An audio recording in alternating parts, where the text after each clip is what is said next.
আসসালামু আলাইকুম, কেমন আছেন সবাই? আলহামদুলিল্লাহ, আল্লাহর রহমতে আমরা ভালো আছি সবাই।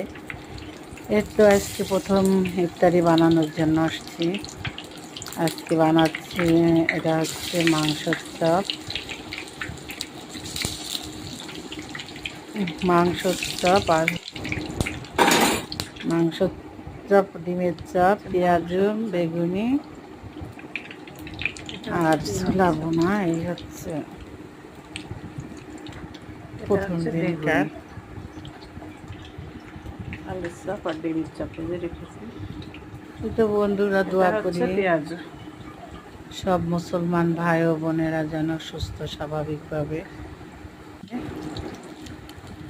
আমাদের জন্য দোয়া করবেন যেন আমরা সুন্দর সুস্থ স্বাভাবিকভাবে রোজাগুলো করতে পারি।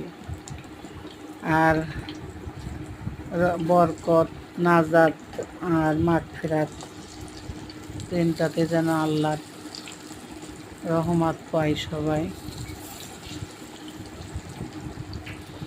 এই কামনা করি।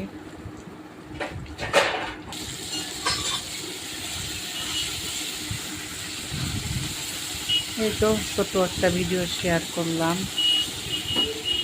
আল্লাহ হাফেজ।